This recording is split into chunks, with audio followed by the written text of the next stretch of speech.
জাতীয় সংসদে সর্বসম্মতিক্রমে পাশ হয়েছে অর্থ বিল ২০২৬। বিলটি পাশের আগে প্রধানমন্ত্রী ও সংসদ নেতা তারেক রহমান প্রস্তাবিত বাজেটে বেশ কয়েকটি গুরুত্বপূর্ণ সংশোধনের সুপারিশ করেন। এর মধ্যে ছিল ব্যক্তিগত আয়করের করমুক্ত সীমা বৃদ্ধি, ব্যাংক হিসাব খুলতে টিআইএনের বাধ্যবাধকতা প্রত্যাহার, বেসরকারি বিশ্ববিদ্যালয়ের কর কমানো এবং বিভিন্ন খাতে শুল্ক কর হ্রাস। প্রধানমন্ত্রীর সব সুপারিশ গ্রহণের কথা জানিয়ে অর্থমন্ত্রী আমির খসরু মাহমুদ চৌধুরী বলেন, সংশোধিত বাজেট বাস্তবায়নের মাধ্যমে অর্থনীতির পুনরুদ্ধার এবং বিনিয়োগ বান্ধব পরিবেশ নিশ্চিত করা হবে।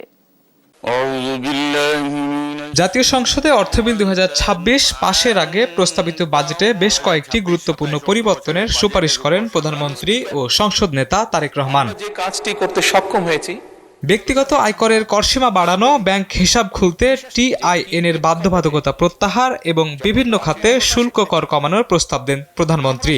পুরো বিষয়টার উপরে 15% ভ্যাট আরোপ থাকায় অনেক সময় দেখা গিয়েছে ব্যবসায়িকগণ আনুষ্ঠানিক চ্যানেলে বিজ্ঞাপনের অর্থ পরিশোধ না করে বরং অনেক অন্যভাবে অনানুষ্ঠানিক উপায়ে অর্থগুলো পরিশোধ করে থাকেন।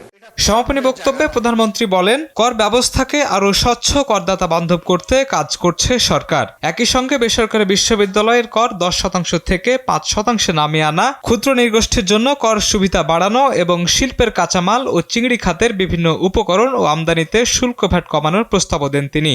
ডাবল কেবিন পিকআপ এবং মাইক্রোবাস স্থানীয়ভাবে উৎপাদনের ক্ষেত্রে 15% যে ভ্যাট আছে এটিকে কমিয়ে আমি 5% করার প্রস্তাব করছি। বাজেট আলোচনার জবাবে অর্থমন্ত্রী আমির খসরু মাহমুদ চৌধুরী প্রধানমন্ত্রীর সব প্রস্তাব গ্রহণের কথা জানিয়ে বলেন, বাজেট বাস্তবায়নের মাধ্যমে অর্থনীতি পুনরুদ্ধারে কাজ করবে সরকার। কাঁচা বাজার ও ক্ষুদ্র মুদি দোকান করের আওতার বাইরে থাকবে বলেও জানান মন্ত্রী।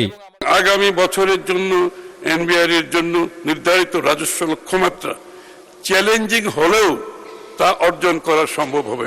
আগামী অর্থ বছরে ব্যাংক ঋণ গ্রহণ ৬,০০০ কোটি টাকা কমানোর প্রস্তাবের কথা জানিয়ে অর্থমন্ত্রী বলেন, বেসরকারি খাত, বিনিয়োগ, কর্মসংস্থান ও উদ্ভাবনী হবে দেশের অর্থনীতির প্রবৃদ্ধির মূল চালিকা শক্তি। এ সময় বাজেট বাস্তবায়নে 10টি অগ্রাধিকার খাত নির্ধারণের কথাও জানান তিনি। আমাদের বিকল্প অর্থায়ন পরিকল্পনার অংশ হিসেবে হংকং, লন্ডন ও নিউ ইয়র্কে কেবল বাংলাদেশ বিনিয়োগের জন্য বাংলাদেশ ডেডিকেটেড ফান্ড।